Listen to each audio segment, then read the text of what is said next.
en tiempo. Damos un tiempo para entrar a Facebook Live. Creo que ya estamos. ¿Sí? No, más de un minutito, rápido enlazo a la siguiente. Bueno, Ah, aprovechamos también para invitarlos a que se queden después de la conferencia de control biológico. Vamos a tener un evento cultural también muy bonito, muy importante.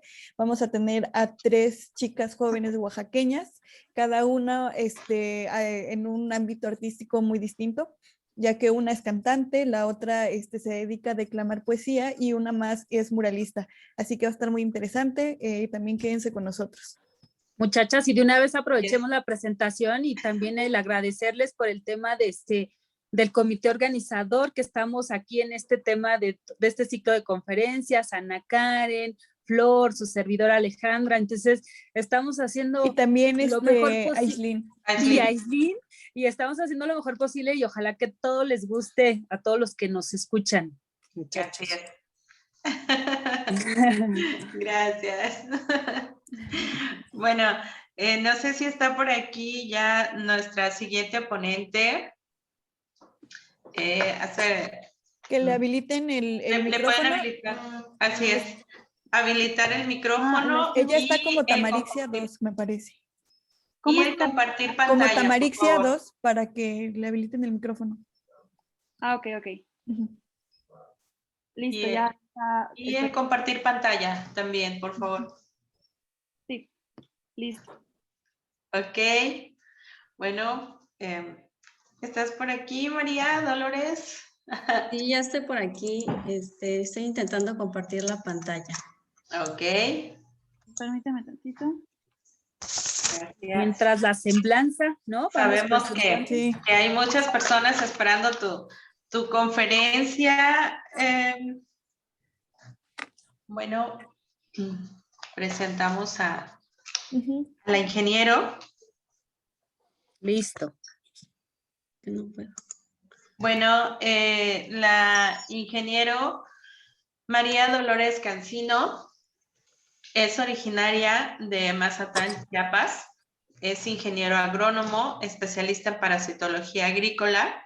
Ella se ha desempeñado en el desarrollo de tecnología de cría masiva de parasitoides para la operación de programas de control biológico.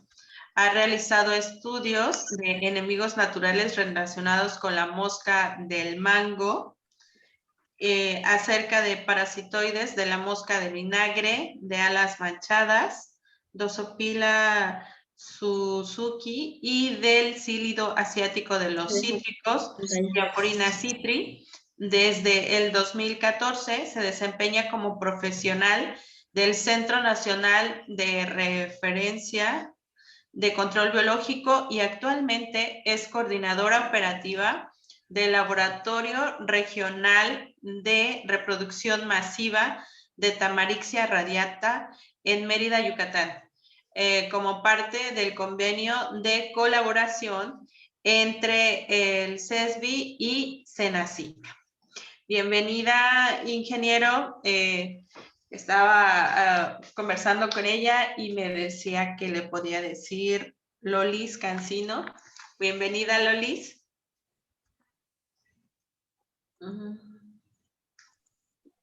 Creo que no tiene habilitado el... Ah, ya, te vemos. Gracias por la invitación. Bienvenida, Lolis. Sí, gracias. No sé si ya se ve la presentación. Sí, ya está en pantalla, claro. Nada más de favor, Perfecto. le vamos a pedir ver ahí unas cosas de la configuración de Zoom para que todo salga bien.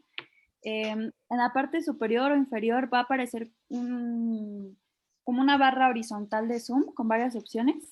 No sé si sí. Perfecto. Hasta la derecha hay un botón que dice más. Darle clic, por favor, ahí donde dice más. Tiene 3 puntos. Y luego darle clic donde dice inhabilitar anotaciones de participantes. Inhabilitar anotaciones de participantes. Sí. Si ya le dio clic creo ahí, que ya. Perfecto, ya sería todo entonces. Gracias. Ok.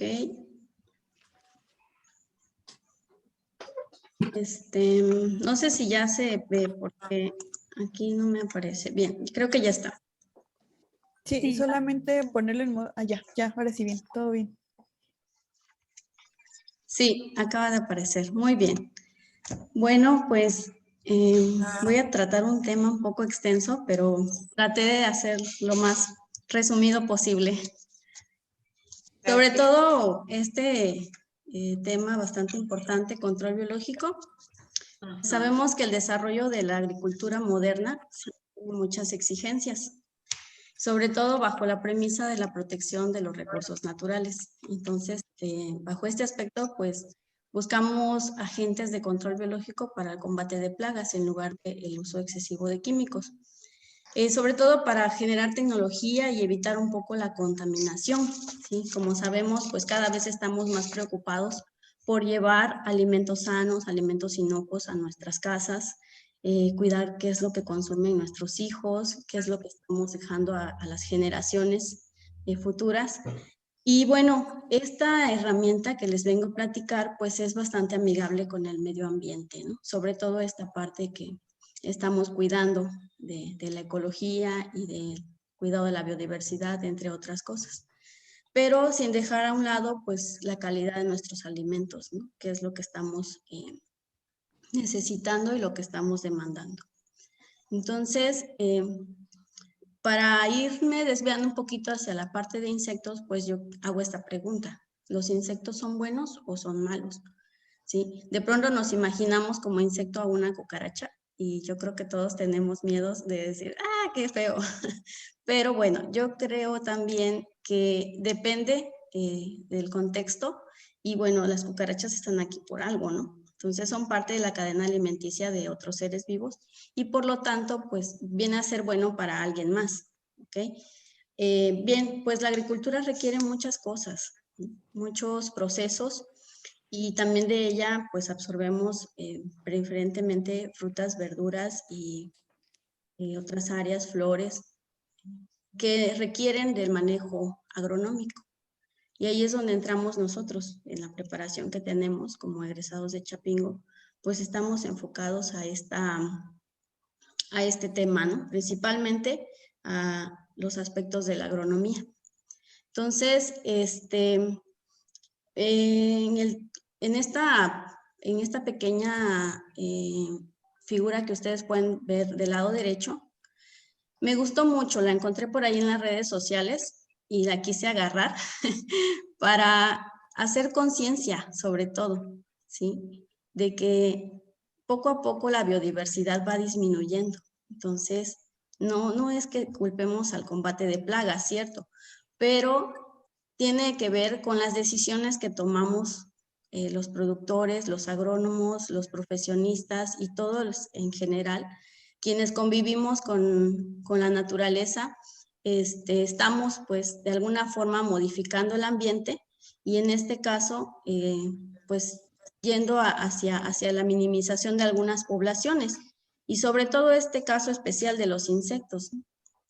Entonces, aquí en los viajes que ustedes hayan hecho últimamente, pues no sé si han observado su parabrisas, pero ya no se pintan como antes. Y eso quiere decir que hay una baja en la biodiversidad de los insectos, sobre todo en algunas regiones más que en otras. Bueno, ¿qué es el control biológico? Entrando a esta disciplina, es una disciplina aplicada que tiene por concepto el uso de enemigos naturales vivos para el control de plagas. Entonces, hay que hacer un poquito de referencia a que dentro del manejo integrado de plagas podemos observar que hay diferentes tipos de herramientas que se pueden utilizar para controlar esos problemas fitosanitarios que están causando pérdidas económicas en los productores agrícolas, ¿sí?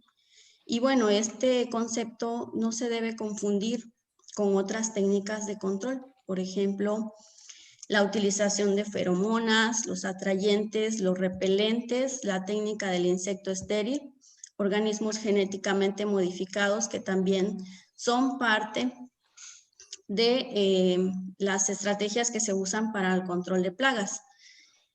En general, una de las herramientas que más se utilizan, y yo creo que no solo en México, también en otras partes del mundo, pues es el control químico, ¿sí?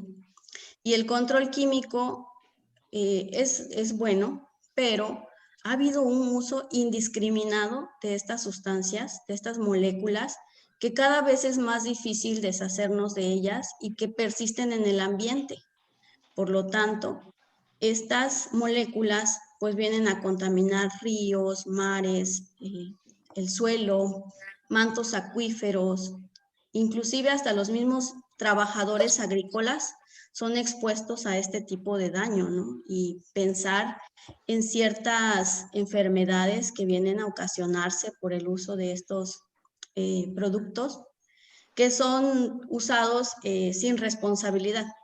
Vaya, si todo lo usaran como debe de ser, pues podríamos integrar, como dice aquí en esta figura que tienen en la parte inferior, integrar todas las herramientas y lograr el objetivo, ¿no? Que estamos buscando como parte de la seguridad de la producción, de la seguridad en los cultivos para producir esos alimentos que está requiriendo el mercado. Ahora, el control biológico tiene un aspecto muy importante que debe ser parcial o totalmente sostenible. Es decir, que una población debe de mantenerse constante, ¿sí?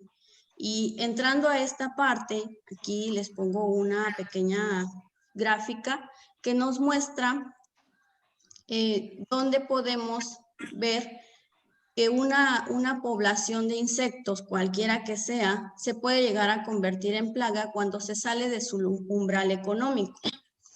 Una vez que esta plaga es identificada y se establece en un sitio, aquí utilizamos estos enemigos naturales con el objetivo de reducir la población de esa plaga, ¿sí? Entonces, tenemos varios comportamientos. Podemos tener el de la figura superior, donde la plaga sube y al actuar el enemigo natural baja la población, pero no baja al 100%, sino que vuelve a subir y vuelve a bajar y así con el paso del tiempo se va reduciendo. Esto también sucede en la figura B, que tenemos la posibilidad de persistir a lo largo del tiempo. Entonces, la línea más rígida, más constante, es la población de la plaga y la otra es la del enemigo natural. Entonces, cuando se encuentre a bajas densidades el enemigo natural, la plaga se va a expandir, se va a hacer más grande, más constante, y así va a ir a lo largo del tiempo. Entonces, esto es lo que llamamos equilibrio ecológico y ambos se mantienen por abajo del umbral. Entonces ya no ocasionan un problema, ¿sí? Esto viene a disminuir el término de plaga y bueno, también evita la extinción del propio enemigo natural, ¿sí? Hay varios tipos de control biológico y estos vienen a ser tres, los que estamos aquí mencionando, principalmente el de conservación. El de conservación implica el uso de enemigos naturales que viven en los campos de cultivo, ¿sí? Estas especies ya están presentes en los campos de cultivo en cualquier aspecto, bueno, sobre todo los que están al aire libre, en la agricultura convencional o en la agricultura orgánica, y vamos a requerir nada más reforzarlos, ¿sí? No vamos a intervenir, porque en este tipo de control biológico dejamos que la naturaleza actúe por sí sola, ¿sí? Entonces, la meta es minimizar los factores que afectan perjudicialmente a especies benéficas y reforzar nada más el hábitat adecuado para que estos enemigos naturales realicen su función. ¿Cómo puede realizarse? Bueno, a lo mejor incrementando flores en los cultivos para los polinizadores, para estos parasitoides, depredadores y que puedan estar allá presentes, ¿sí? Inclusive otros organismos, pero pues en este caso nada más les voy a comentar respecto a los insectos, ¿vale? Hay otro tipo de control biológico, el de introducción, y es cuando una plaga objetivo es invasora, ¿sí? Que no es nativa de la región donde estamos teniendo los cultivos. Entonces, se tienen que traer también los enemigos naturales, y ha pasado con diversas plagas que en algún momento pues han venido a ser invasoras al país, a México, y de pronto se tienen que mandar a traer los enemigos naturales, ¿no? Para hacer esa fuerza de control. El tercer tipo de control es el control biológico por aumento. Entonces, en el de conservación y en el de introducción hablábamos principalmente conservación, enemigos naturales nativos, y en el de introducción, enemigos naturales exóticos que están viniendo al país. En este de control por aumento, pues no tiene una diferencia. Entonces pueden ocuparse ambos insectos, ambos enemigos naturales, tanto exóticos como nativos. Y estos se van a incrementar las poblaciones para realizar la liberación de estos individuos criados en insectarios o en laboratorios de reproducción, y realizar la estrategia de producción masiva y liberación. Sería ese el principal objetivo, ¿no? Y esto con el propósito de reducir la plaga o las plagas, incluso las enfermedades, si estuviéramos hablando de algún agente patogénico. Bien, dentro de estos enemigos naturales está este concepto que se llama entomófagos, los cuales involucra directamente a los insectos, los cuales se dividen en depredadores y parasitoides. Son pequeños insectos que contribuyen a regular los tamaños de las poblaciones de otros organismos, ¿sí? Y se utilizan en programas de control biológico, con la intención de adaptarse y de tener esta asociación. Aquí están las famosas catarinas, y yo creo que en algún momento todos hemos visto un jardín, y en ese jardín pues algunas catarinas son las que podemos encontrar comiendo a lo mejor un pulgón, o creo que han visto también la película de Bichos. Allá podemos encontrar algunos de estos insectos, y pues los asociamos, ¿no? Que comen otros insectos. Entonces, estos depredadores generalmente son universales, son generalistas, y actúan bajo todas las condiciones. Obviamente se van adaptando a diferentes condiciones ecológicas o biológicas, y comen o matan a su presa, ¿sí? Son de ciclos más largos si los comparamos con las plagas, incluso con los parasitoides.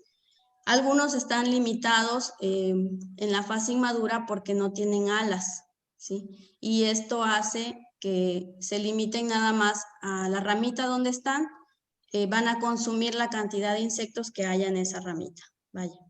Si necesitan volar o irse a otro lugar, van a ser en la etapa adulta, donde ya puedan desplazarse, ¿sí? Hay algunos ejemplos, como esta chinche que está aquí abajito, es Orius. Me parece que se comercializa en México para atacar problemas de trips en los invernaderos, y es un excelente depredador, ¿sí? Hay muchas familias de depredadores. Estos son algunos órdenes de insectos que tienen depredadores, los más grandes: coleópteras, neurópteras, hemípteras, himenópteras, dípteros, y algunos que son acariformes, que ya entran dentro de los artrópodos. Entonces, puse por aquí el símbolo, bueno, el logo de la carrera de parasitología, y es un asílido, el insecto que podemos observar al fondo. Es un depredador, ¿sí? Y consume diferentes tipos de presas. Eso sí, es un generalista, por lo cual puede también consumir insectos benéficos, ¿sí? Entonces, también tenemos los parasitoides. Tenemos que buscar en los parasitoides atributos que lo hagan un buen agente de control biológico, ¿sí? Como la especificidad, la alta fecundidad, que sean longevos, que vivan mucho tiempo, perdón. Que tengan capacidad de incremento, o sea, que puedan reproducirse ya estando en campo. Que tengan sincronía con su hospedero para que puedan terminar el ciclo biológico de uno e iniciar el del siguiente. ¿Sí? Alta capacidad de búsqueda. Este último viene a ser uno de los principales atributos que buscamos en un parasitoide, porque aunque las poblaciones de la plaga estén bajas, va a tener la capacidad de encontrar a su presa, de encontrar a su huésped, perdón, en donde quiera que esté, en la parte del cultivo donde se encuentre, ¿sí? Entonces, esto viene a ser muy útil, sobre todo para programas de control biológico. Bueno, tenemos algunas familias de parasitoides. Yo creo que dentro de los órdenes más amplios está el orden Hymenoptera. Y las familias más extensas, pues son de diferentes tipos: neumónidos, bracónidos, afelínidos, encírtidos, pteromálidos, eseliónidos, tricogramátidos, ¿sí? Eulófidos, mimáridos, calcídidos, taquínidos, sarcofágidos, que son ya de díptera. Entonces tenemos por allá estas familias que a lo largo del tiempo pues se han desarrollado programas de control biológico, ¿sí? El principal es los Hymenopteras, e incluso se pensaba anteriormente que el orden de los coleópteras era el orden más grande, ¿no? Con el paso del tiempo se fue descubriendo que cada vez habían más microhymenópteras, entonces más parasitoides, pequeñas avispas milimétricas que iban sumándose como especies nuevas, y esto vino a cambiar por ahí la importancia del orden, y ahora es Hymenoptera, es una de las familias más grandes. Un programa de control biológico, ¿sí? Tratándose de insectos. Para implementarlo es necesario seguir algunos pasos que en este caso hemos tenido la oportunidad de colaborar con algunos de ellos. Entonces es primero explorar los posibles agentes de control biológico que hay en los cultivos. En este caso, hacer muestreos de campo, realizar trampeos, revisar esos agentes de control biológico si tienen algún antecedente, si se han encontrado en otros países, en otros lugares, asociados con otro tipo de plagas.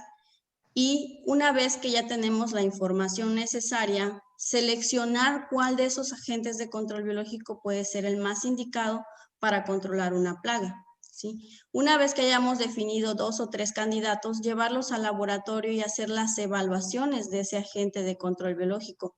Entonces, uno de los pasos más importantes es que esas evaluaciones nos den al más indicado, ¿sí? Que sepamos cuál va a ser el agente de control biológico que vamos ya a lanzarlo como candidato a una reproducción masiva.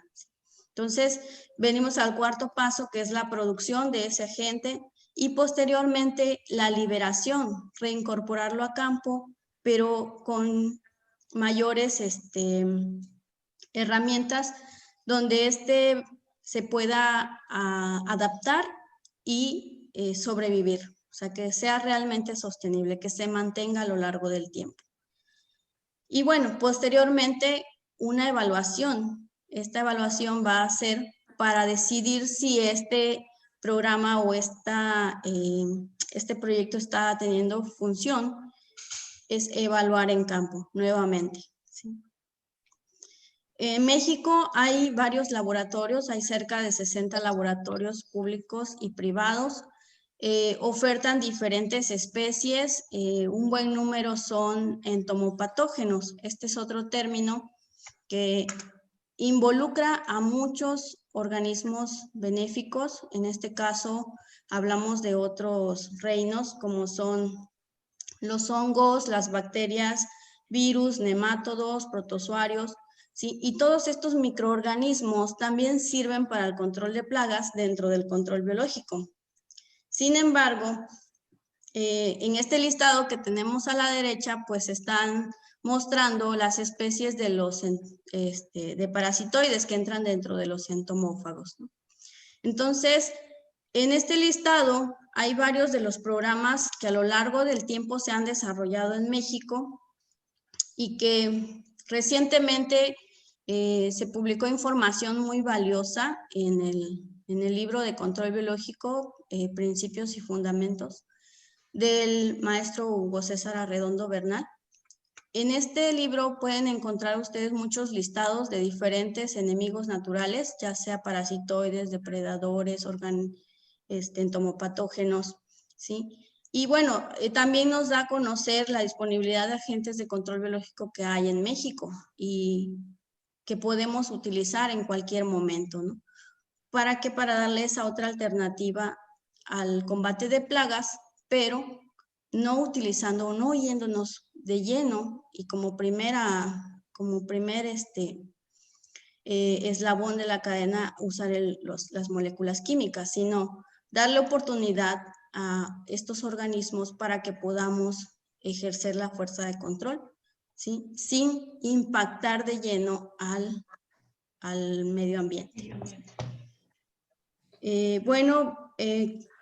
Aquí tengo una pequeña foto, es de Tamarixia radiata. Podemos ver su objetivo, la plaga, Diaforina citri, y cómo está parasitando, ¿sí? Cómo está depositando su huevecillo en el cuerpo de la diaforina. Y esto es un ejemplo de programa de control biológico. Este programa es para combatir al cílido asiático los cítricos. Tiene como objetivo cubrir con liberaciones de parasitoides áreas sin aplicación de insecticidas, ¿sí? Como áreas urbanas, huertos abandonados, áreas protegidas, incluso huertos comerciales, pero con manejo sustentable, huertos orgánicos, ¿sí? También la aplicación de hongos entomopatógenos como estrategias de un manejo integrado. Entonces, les voy a hablar de un poquito de esta plaga, Diaforina citri. Es un cílido, entonces está atacando a los cítricos, ¿sí? A todos los cítricos. Entonces viene a ser una plaga de importancia reglamentada en el país. En su momento fue cuarentenada, pero ya está dispersada en todos los estados y por lo tanto pues pasa a ser reglamentada, está bajo manejo fitosanitario. Entonces, a manera de que sepan la importancia de esta plaga, pues ella es el vector de la conocida enfermedad como Guanglongbing, provocada por una bacteria, Candidatus liberibacter, ¿sí? Y que afecta directamente la calidad del fruto. Así, las hojas se ven manchadas, con manchas amarillentas moteadas, daño directo en los brotes. Cuando están en floración, algunas huertas pierden la flor, por lo tanto pierden el fruto y eso viene a impactar directamente con la economía, ¿sí? No hay cura para esta enfermedad todavía, así es que una vez infectado el árbol hay que atenderlo con manejo. Y bueno, incontables las pérdidas de millones de árboles en el mundo a causa de esta enfermedad.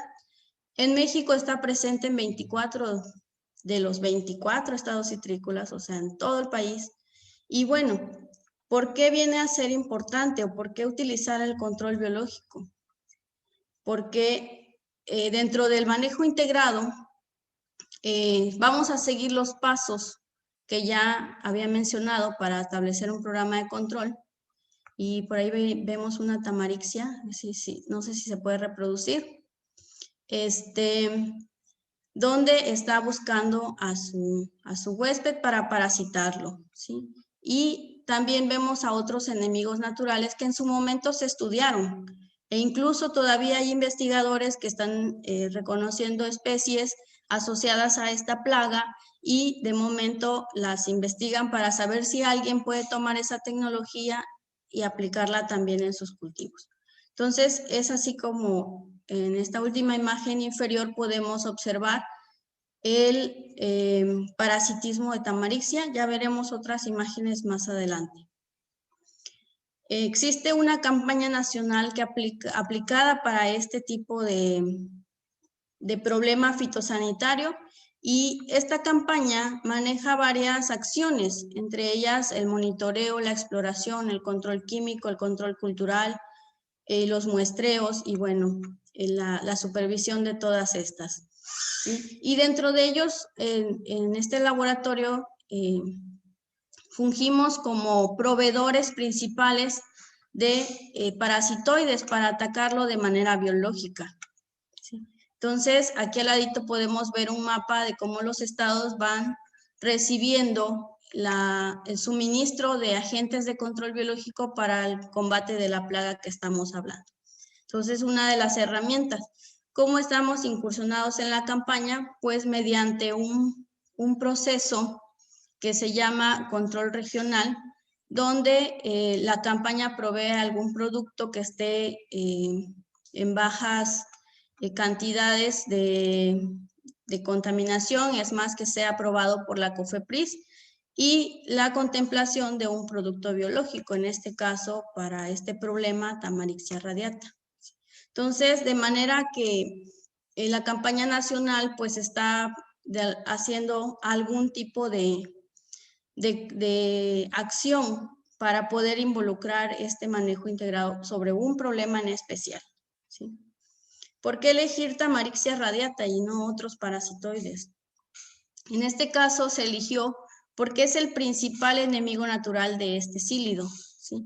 Es capaz de depredar además de parasitar y puede matar hasta 500 ninfas. Entonces posee todos los atributos que habíamos mencionado. ¿Sí? Es específico, tiene la densodependencia con su huésped, es capaz de buscar la ninfa donde quiera que se encuentre, ¿sí? Y se comporta de esta manera. Cuando esta es la plaga en cualquier rama de cítrico, ¿sí? Que produce estas cerillas dulces y que a menudo las hormigas las consumen, como en la película de Bichos. Entonces están ahí las hormiguitas comiendo, protegiendo a los cílidos, y de alguna forma, pues Tamarixia se las arregla, ¿no? Para que pueda parasitarlo y sobrevivir. Entonces deja el huevecillo, crece una larva, posteriormente una pupa, y sale la nueva generación, esto cada 15 días. Bueno, este convenio ha producido alrededor de 77 millones de parasitoides, beneficiando a 19 estados de la República. Y con los años, desde el año 2010, pues se ha tenido experiencia para poder ir ajustando las medidas de cría masiva. Entonces, también se ha realizado algunos ajustes que han beneficiado y que han logrado un promedio de 9 a 10 millones de parasitoides al año. El sistema de producción es bastante sencillo, se podría decir, porque se usan estas jaulas donde se meten las plantas, en este caso de una especie llamada Murraya paniculata, que es muy parecido a los cítricos. Viene a ser uno de los principales hospederos de esta plaga. Entonces se usa como planta hospedera para la reproducción de los insectos. Y bueno, ya una vez que están dentro, se colectan los insectos en pequeños frascos de 200 parasitoides por cada frasco. Y ustedes aquí pueden ver cómo hay unas tiritas de papel. En estas tiritas de papel se le coloca miel de abeja, porque recordemos que estos parasitoides son pequeñas avispas, entonces se alimentan de miel. Y esta miel les va a servir para el traslado desde el laboratorio hasta cualquier parte del país donde nos pidan estos insectos, ¿sí? Siempre y cuando estén dentro de la campaña nacional de los cítricos.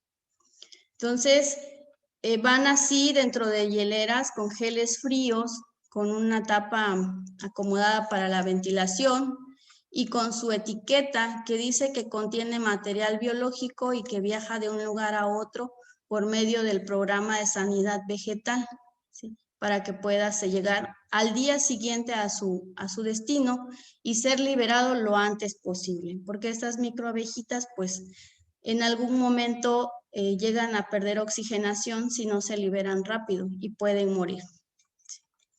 Entonces, aquí vemos una imagen muy bonita. Hay diferencia entre machos y hembras, ahí como las ven, chiquititas, miden 1 milímetro. Las hembras se ven más amplias del abdomen y los machos los podemos diferenciar con abdómenes más oscuros y más chiquitos, ¿sí? Además de que las antenas también tienen diferencia como dimorfismo sexual, que posee los machos con, setas, con antenas con más setas que a diferencia de las hembras. Y bueno, algunas herramientas que tenemos que tomar en cuenta es los geles fríos que estén disponibles a la llegada del material para evitar que tengamos un choque de temperaturas. Estos parasitoides viajan más o menos a 22 grados centígrados. Cuando llegan a las parcelas, generalmente los cítricos son de clima cálido, entonces andamos más o menos entre 30 a 35 grados centígrados. Hay que llevar a un técnico que ya conozca, que esté capacitado para que realice esta liberación. Entonces, debemos cuidar ciertos aspectos nada más, que es no liberar en lluvias, no es poner directamente al sol y evidentemente que haya presencia de la ninfa o de la plaga en ese campo, ¿sí? Y bueno, el técnico anota el punto de liberación, bajo la sombra de una rama destapa el frasquito y los parasitoides van saliendo, van volando uno a uno, ¿sí? Obviamente si tenemos 100, 200 frascos por liberar, pues hay que darle prisa, ¿no? Pero generalmente, pues esto lleva su tiempo, ¿sí? En campo tenemos que ver que los insectos lleguen sanos, lleguen salvos, para que puedan cumplir el objetivo por el que fueron trabajados, por todo lo que fueron hechos. Entonces, bueno, una vez en el campo, pues está la plaga efectuando su ciclo y los parasitoides llegan a interrumpir ese ciclo de vida. Atacan en la ninfa y ya no se generan los adultos. Entonces, en lugar de que emerja un adulto de la plaga, va a emerger un adulto del parasitoide, ¿sí? Y posteriormente, cada 15 días habrá una nueva generación. Entonces, ese parasitoide que se liberó va a persistir en el ambiente por muchas más generaciones. Me ha tocado ir a campo, evaluar en algunos estados, por ejemplo, en Oaxaca me tocó asistir en el año 2017 y posteriormente 2019 y 2018, 2019 se evaluó también, 2020 no por la pandemia, pero me imagino que si se hubiera evaluado también, hubiéramos encontrado evidencias de que está presente el parasitismo, como lo hemos encontrado en años anteriores. Entonces, es parte de lo que realizamos. Se liberan en campo, ya lo decíamos, en traspatios, en zonas urbanas, en algunos huertos con algún tipo de manejo específico. Estas imágenes son de aquí de Yucatán. Aquí es muy común en las casas encontrar este tipo de vegetación. Es la limonaria, mirto también le llaman, o muralla. Estos setos, pues un seto de estos tendrá unos 200 brotes, 300 brotes, y en cada uno de esos brotecitos hay dependiendo de la población, 10, 20, 30, 100, 200 ninfas del cílido por cada brote. Entonces, para decidir cuántos parasitoides se van a liberar, hay que estimar un promedio, ¿sí?, de ninfas por brote. menor o igual a 10, se liberan 100 parasitoides cada 100 metros lineales, de 11 a 40, 100 parasitoides cada 50 metros, y mayor a 40, entre 400 a 2000 en toda la cuadra, en toda la hectárea, ¿sí? Esto para zonas urbanas, y lo mismo para huertos comerciales, solamente cuando sean necesarios, ¿sí? Todas las liberaciones tienen un intervalo, y este intervalo puede variar de 1 a 3 meses o inclusive hasta 1 año, dependiendo de las acciones que realice la campaña. Una vez en campo, cuando se pretende evaluar, hay que buscar estas evidencias de parasitismo. Y este es la pequeña Tamarixia radiata, que está emergiendo de una de las ninfas que ya parasitó. Aquí se observa el orificio de emergencia, donde ya salió y voló el adulto del parasitoide. Entonces, a esto se le llama también momia. Y bueno, el agujero en la parte anterior es característico de esta especie, porque hay otras especies que emergen por la parte inferior, ¿sí? Bueno, estados que han recibido la liberación son 19 los que hemos trabajado, y se han distribuido en la mayor parte de la República Mexicana. Actualmente el estado de Sinaloa es el que está más activo con las liberaciones. Nos había comentado que no había brotación suficiente, pero posteriormente ya pasó el clima frío y comenzamos a enviar parasitoides para atacar en esa zona. Las evaluaciones de Tamarixia pueden resultar con tasas de parasitismo bastante altas. Se han tenido registros en Puerto Rico, por ejemplo, en el 2008 de hasta el 100%, Cuba con tasas entre el 30 y el 97%, y en México también se identificaron tasas del 95%. Esto principalmente investigadores de otras instituciones que han realizado la evaluación, ¿sí? Y bueno, en estados que nosotros hemos evaluado tenemos varias entidades. Este es el caso de Yucatán, donde se evaluó un porcentaje de parasitismo del 80 y 96%. Bastante bueno para saber que está siendo uno de los principales enemigos naturales liberados para este cultivo, que es los cítricos. Y bueno, en resumen, se puede decir que este parasitoide es muy bueno, puede tener un porcentaje de liberación en zonas donde no se han liberado nunca, del 26%, y posteriormente, tras las liberaciones que se realicen, subir al 96%. Entonces, así como este parasitoide como Tamarixia radiata, hay muchos otros, bueno, han habido otros programas, y en este momento hay 3 más activos, laboratorios que se dedican a reproducir por parte del gobierno federal y que están proveyendo de parasitoides o de catarinas o de crisopas a la campaña nacional de protección fitosanitaria para problemas fitosanitarios que vivimos en la actualidad, ¿sí?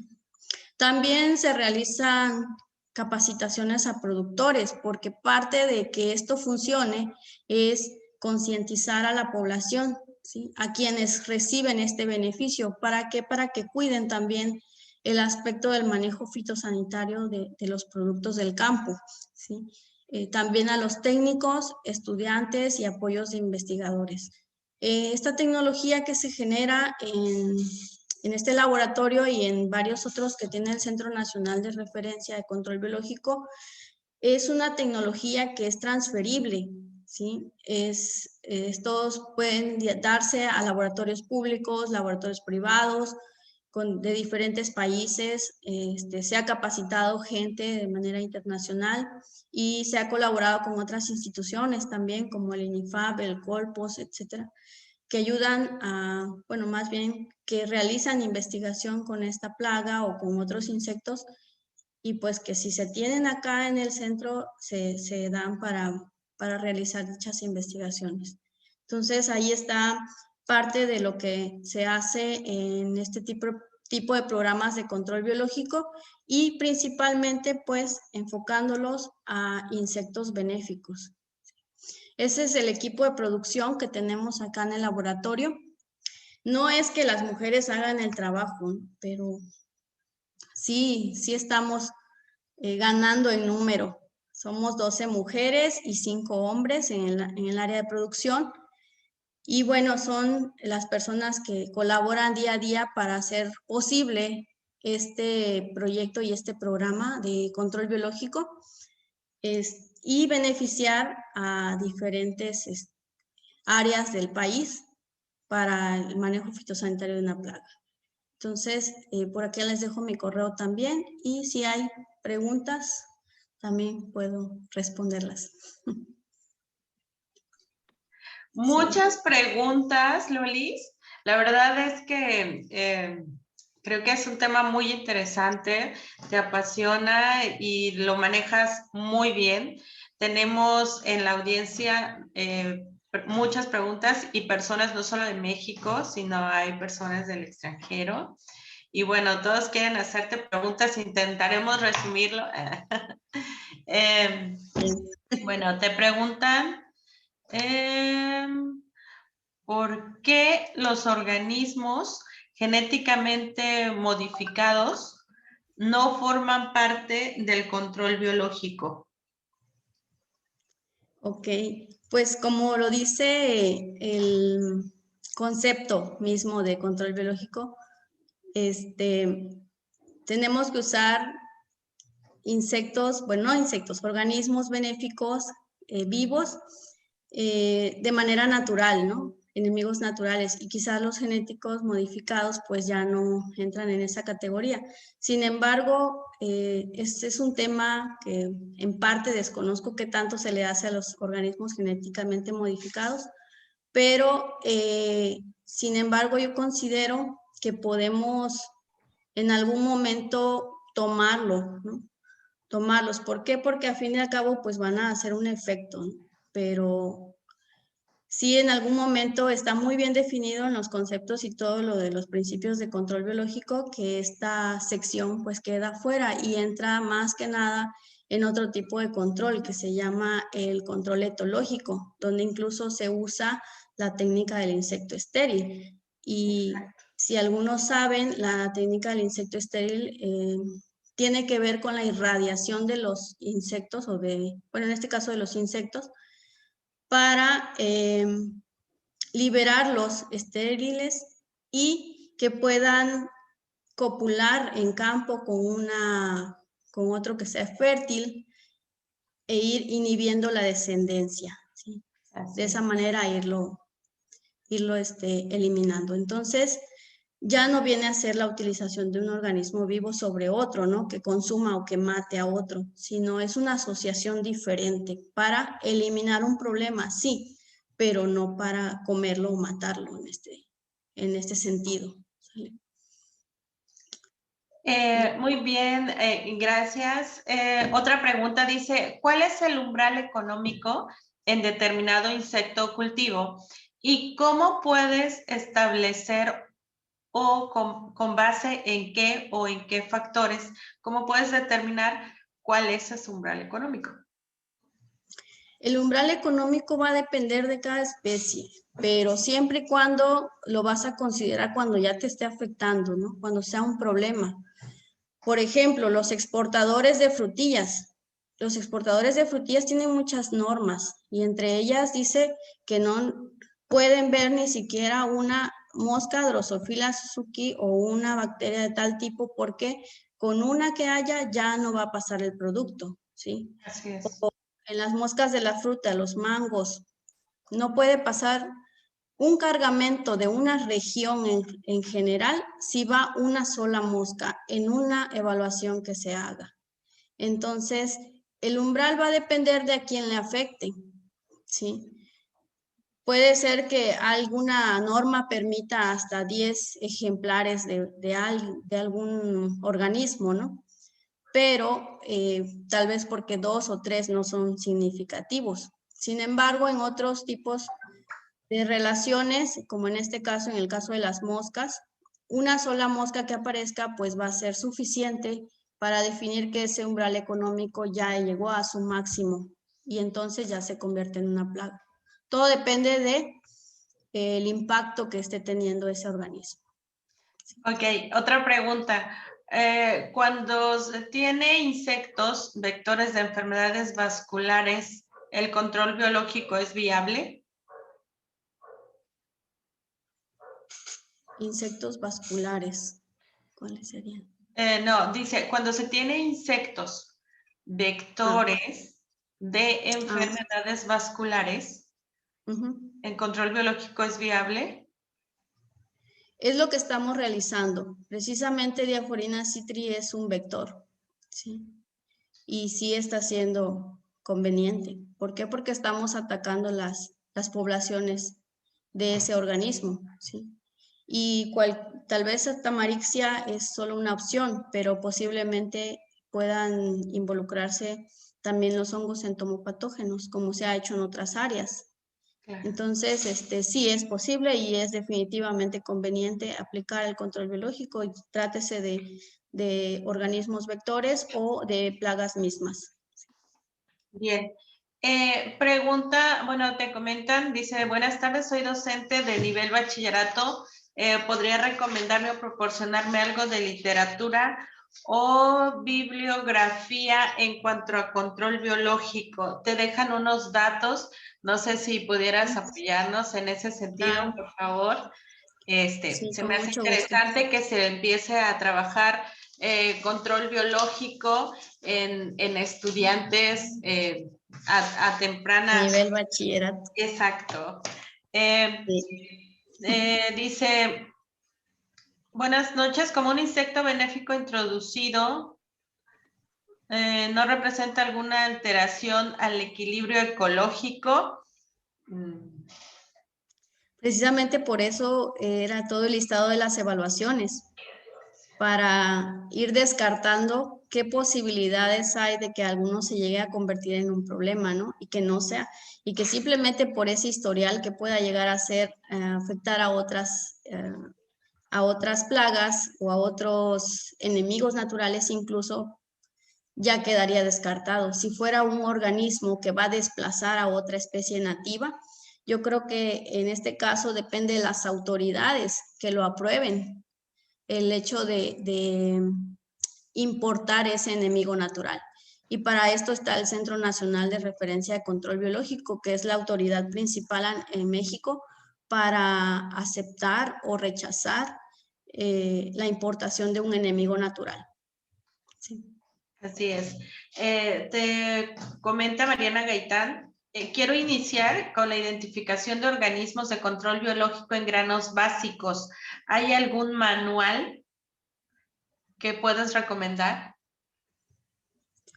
Control biológico en granos básicos. Fíjate, hay un libro, el libro de casos de control biológico, donde vienen varios casos, y por ahí parece que hay unos de maíz y de cereales, que pudiera ser una opción a revisar, porque tiene muy buena información. ¿Quién es el autor? Es en colaboración Hugo César Arredondo Bernal y Luis Rodríguez del Bosque.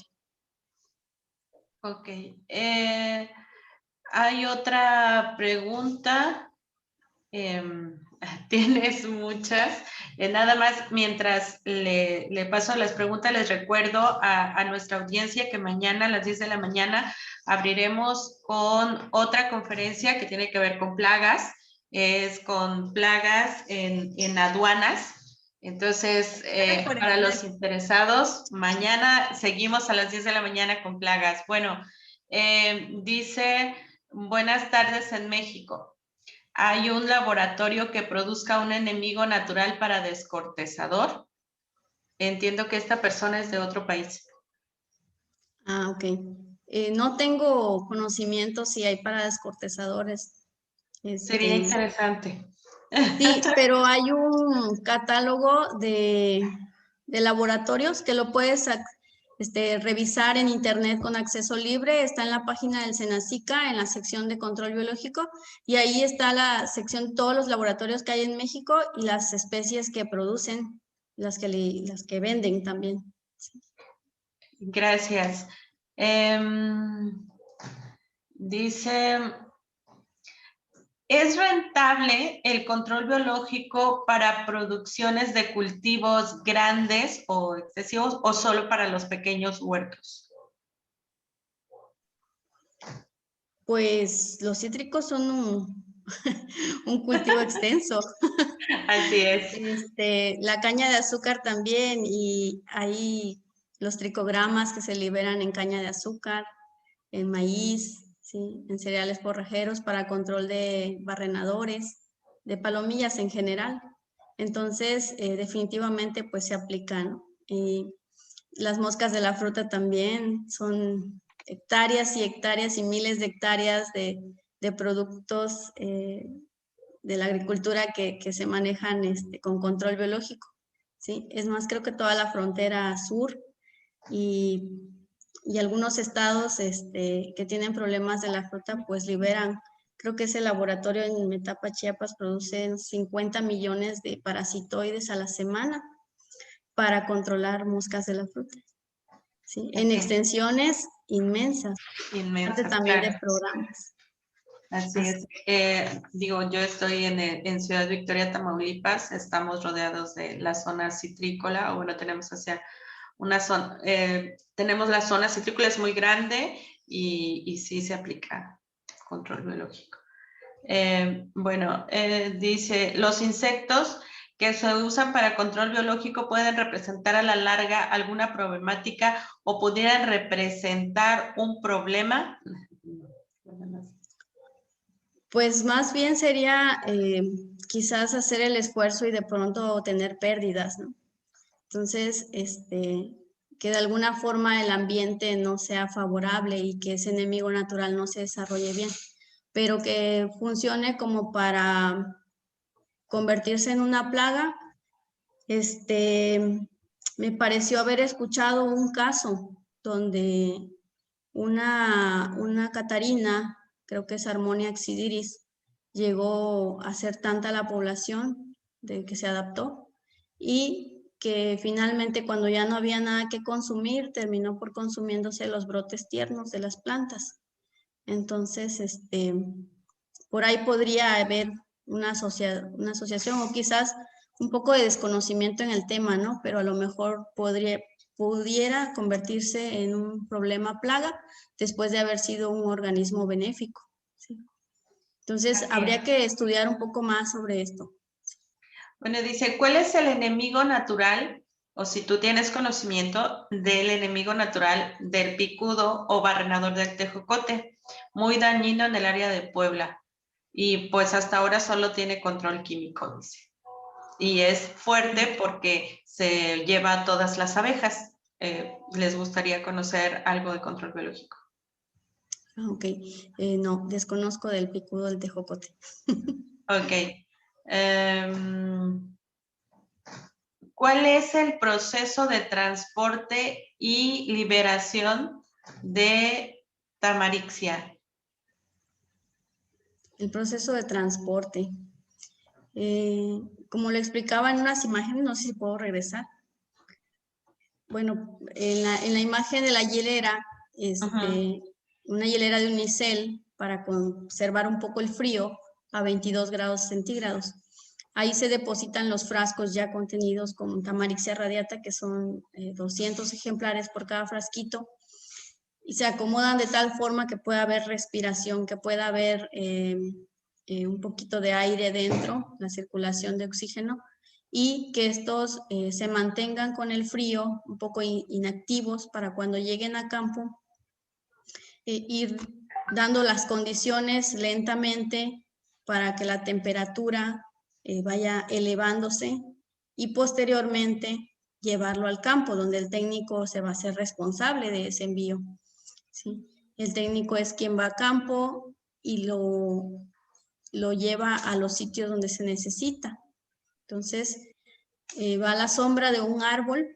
Si es un árbol muy pequeñito, pues a lo mejor busca otro sitio donde pueda dejarlo, o a una hora temprana de la mañana para evitar los rayos directos del sol. y estos ejemplares que van en esos frascos puedan ser liberados, puedan salir, ¿sí? Y ya buscar los nichos donde van a estar. Gracias. Esa es la forma. Bueno, tenemos ya el tiempo encima, tenemos la siguiente actividad, pero quisiera buscar ya para ir cerrando las preguntas. Voy a ver si puedo resumir todas las preguntas porque hay bastantes. En lo que busca... ¿Qué opinas de tener control biológico o te parece que es mejor tener técnicas preventivas? Ok, pues en las acciones que se realizan dentro del manejo fitosanitario, se hacen acciones preventivas, ¿sí? El monitoreo es una de las acciones preventivas y ese no se cesa, está constante para saber cuándo la población ya está sobrepasando los límites y de esta forma pues aplicar las herramientas siguientes. Entonces, al principio de la presentación yo les mencionaba diferentes tipos de control y entre ellos pues ya aplicables a plagas reglamentadas está el control legal, por ejemplo, ¿sí? El control cultural, la eliminación directa y después ya da paso a otros dos tipos de controles que requieren insumos, como el control biológico y el control químico, ¿sí? Obviamente en última instancia sería el control químico, pero sí se hacen herramientas de prevención, principalmente el monitoreo. Así es. Te preguntan si hay alguna manera de tener o hacer que vengan insectos benéficos hacia los cultivos, o sea, de Sí, manera natural. pues tendría que ser agricultura de conservación, ¿no? Agricultura orgánica, donde no haya intervención de los químicos o tanta intervención del hombre. Y de alguna forma, por allá comentaba sobre la instalación de algunas flores. Las compuestas son generalmente flores que atraen polinizadores y que atraen enemigos naturales, ¿sí? Entonces, Perdón, sí. Así es. Te mencionan acá algo como técnicas de hoteles para insectos que podrían transformarse en atrayentes. Ok, pues yo no he tenido la experiencia de hacerlo, ¿no? Pero supongo que podría ser muy buena idea. Bueno, tenemos aquí a Ana Karen con la mano levantada. Le damos participación. No sé si puedan abrirle el micrófono, por favor. Creo que ya lo tengo abierto. ¿Sí me escuchan? Sí. Ok. Bueno, antes que nada agradecer aquí la ponencia que nos ha brindado esta tarde-noche el ingeniero, y también quisiera recalcar algunos aspectos de ella, como lo es que sí se dijo como brevemente, pero creo que durante la lectura de un currículum o algo así, muchas veces nada más está como el tema, pero no se alcanza a, se me fue la palabra, pero no se alcanza a visualizar bien cuál es el impacto que ha tenido más o menos sus investigaciones. Entonces, en este sentido, quisiera también resaltar que ella ha participado también en el equipo que describió a 2 parasitoides para Drosophila Suzuki, la mosquita del vinagre.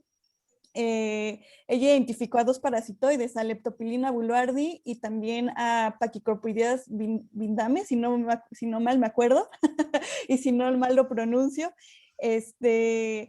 Y también mencionar que yo creo que también esta plática se nos ha hecho tan interesante porque nos transmite toda aquella pasión que ella pone en su trabajo, todo el esmero y todo, y bueno, pues yo creo que se ve reflejado en esto, ¿no? En la manera que trata de explicar, de manera que nosotros podamos entender fácilmente las cosas. Y yo creo que este amor por su carrera y por lo que hace, no solamente fue cuando ella ya salió y ya más o menos se dio cuenta, sino que su tesis también fue hecha en control biológico. Entonces, Agradecemos sumamente todo el trabajo que está haciendo.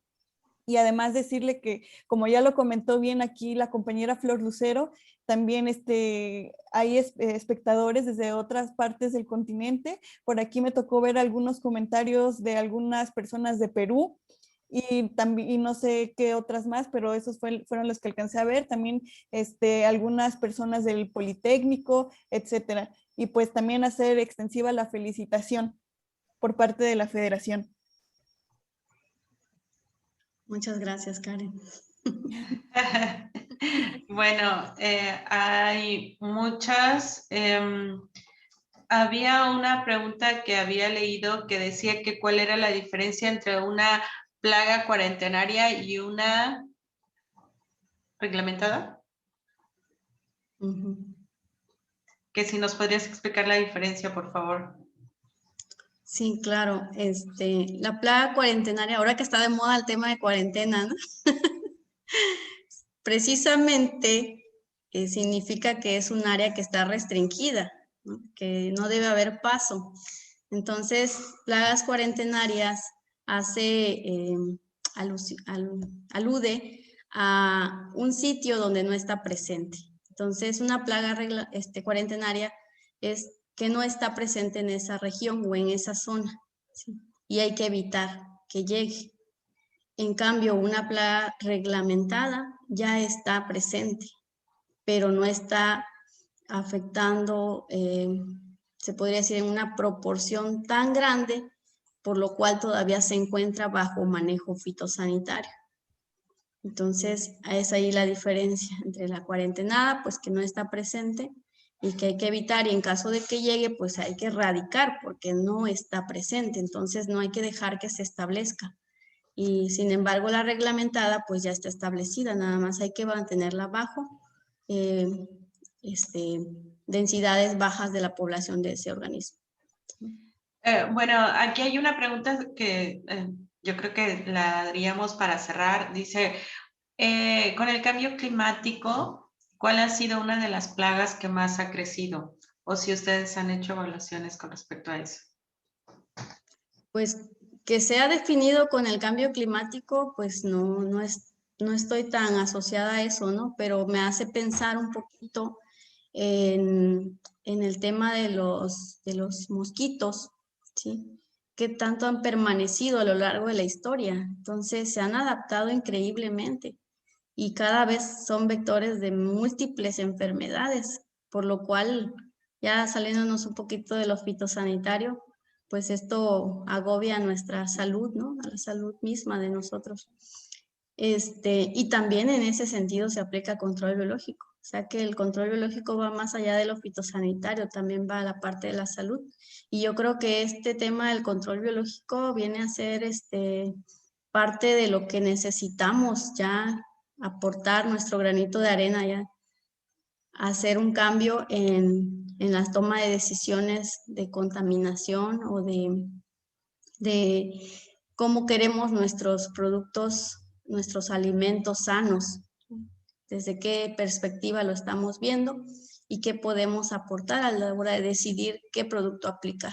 No correr de inmediato con el producto químico, como se ha hecho muchos años atrás. Entonces, por ahí ese tema de los mosquitos yo creo que sería a lo que yo comentaría respecto a esto, ¿no? Sí. Muchas gracias. Yo nada más le comentaría a la persona que hizo esa pregunta que haga búsquedas sobre escenarios futuros de cambio climático en insectos. Hay algunos artículos muy interesantes de Australia y Brasil. Pero muchas gracias. Digo, todo lo que dijo Ana Karen, de repente pienso que el tiempo es muy corto. A mí me hubiese gustado decir muchas más cosas sobre ti, Lolis. Sé que te has esforzado muchísimo. Sí, tuve sabes bastante fortuna del tema. Y bueno, creo que a nosotros nos quedó muy cortita solo esta hora para poder platicar contigo sobre control biológico. Pero bueno, finalmente a mí me gustaría que tú nos dejaras como un mensaje o una sugerencia, que nos pudieras decir, no sé, alguna iniciativa como hagan esto, porque es importante seguir impulsando el control biológico, no sé, algo que tú pudieras decirnos. Y fíjate que hace poco leía uno de los capítulos del nuevo libro de control biológico y precisamente decía que una de las desventajas era el poco personal capacitado para abordar los temas aplicables en la agricultura.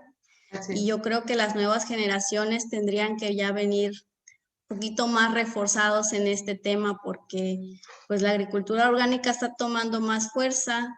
Así es. Los mercados más exigentes con la utilización de ciertos productos y se necesitan más técnicos que apliquen el control biológico en campo y que esto vaya creciendo. Actualmente México es un referente internacional de esta tecnología, ¿sí? Y pues es acá el momento. Esta es la década que viene a seguir lo que ya está presente, que ha tomado auge, pues hay que hacerlo aplicable. Y yo creo que las generaciones que vienen saliendo de agroecología, de Chapingo, de parasitología, ¿sí? De las licenciaturas en biología, y otras carreras, ¿no?, que usan agricultura sustentable, yo creo que aquí es el momento en el que pueden abordar más esta asignatura que es control biológico. Sí, pues entiendo entonces que la propuesta tuya sería que se capaciten más técnicos en esta área.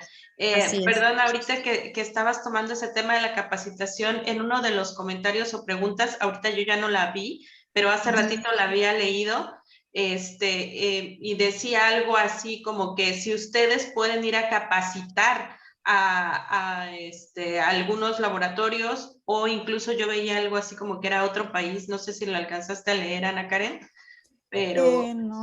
No le alcancé a ver eso. Ajá, pero... que si ustedes como laboratorio o como equipo pueden dar capacitación en algún otro lugar. Sí se puede y sí se ha hecho. De hecho, en el Centro Nacional de Referencia de Control Biológico que está ubicado en Tecomán, Colima, hay todo un grupo de investigadores y ellos en su momento pues fueron los primordiales en generar esta tecnología. Entonces, se ha hecho que vienen gente del extranjero o incluso van, me ha tocado a mí estar en Belice, pues precisamente asesorando, ¿no?, o dando seguimiento a estos proyectos que están iniciando, al menos en el arranque, en la capacitación, en el compartir la tecnología y obviamente esto lleva un proceso a seguir, un protocolo, para que se pongan en contacto con nosotros a través del SENASICA, que es el Servicio Nacional de Sanidad, Inocuidad y Calidad Agroalimentaria, que hace la función de ponernos en orden a ambas instituciones. Claro, encontré la pregunta, es de Herminio Trigo, dice El Porvenir Costa Chica, ajá, pero dice sí, hay la posibilidad de la producción de insectos también. Si ustedes pueden producir para algunas personas en específico, o tiene que ser todo el protocolo o de que lleva SENASICA. O sea, en nuestro caso, como laboratorio público, no estamos facultados para atender directamente productores, ¿no? O sea, hay un proceso que sería seguir a la campaña y a través de la campaña ser beneficiados con este insumo. Sin embargo, se ha dado algún caso pues que piden apoyo al SENASICA y el SENASICA nos manda a decir que se le dé atención por ciertas razones, entonces allá sí aplica. Sí. Yo quisiera... Pero si quieren... Perdón. Sí. Ya metí mi cuchara, perdón. Bueno, pues yo quiero, colega, en nombre de la Federación de Asociaciones de Egresados de Chapingo, de la Presidencia del Comité Ejecutivo Nacional, felicitarte por esta extraordinaria exposición. El alcance que está teniendo esta conferencia, no lo habíamos visto en esta Semana de la Mujer, no habíamos visto una conferencia tan asistida, tan con tanta presencia como esta. Más de 330 personas conectadas, pegadas a tu exposición, pues es un verdadero logro. Y no solo de México, sino tenemos gente de Argentina, tenemos gente que se registró de Perú, de Colombia, de Costa Rica. Entonces, esto quiere decir que el tema es muy relevante, pero también tu manera de exponerlo lo es. Por eso estamos muy agradecidos y queremos felicitarte. Eres una joven, además, egresada de la Universidad Autónoma Chapingo, y esto nos llena doblemente de orgullo y de satisfacción. Así es que, pues, enhorabuena. Hay muchas preguntas, efectivamente, pero vamos todas están escritas y vamos todas a hacérselas llegar a Sí, ella, claro. para que ella, en la medida de lo posible, lo pueda responder. Hay un formulario que se envió aquí a través de los chats para que ustedes puedan allí registrar su asistencia, y que eso les permita tener dos cosas. Primero, la constancia de asistencia, y en segundo lugar también la exposición de la colega, de la ingeniera, si es que nos la facilita, para que se les pueda hacer llegar vía digital, ¿verdad? Sí. Decir eso y reiterarte la felicitación. Muchas gracias. Muchísimas gracias, muchas gracias por la invitación, por el espacio. Y bueno, afortunadamente he tenido muchos estudiantes que he conocido a lo largo de este proceso en educación de control biológico. Y por ahí, pues, Karencita, también agradecerte en especial, porque pues, nos tocó convivir allá en Colima, ¿no? Pero a lo largo de la trayectoria he conocido muchos estudiantes, ahora ya profesionistas, y también me siento muy orgullosa de que les haya inculcado esa semillita ahí de que hay que seguir estudiando y aplicando más que nada el control biológico, ¿no? Entonces, yo creo que como mentora es realmente una maravilla, ni qué decir. Gracias. Entonces yo creo que esa semilla queda bien plantada para la posteridad. Muchas gracias. Al Bueno, contrario. Pues muchas gracias, Lolis. Te enviamos un fuerte abrazo y agradecemos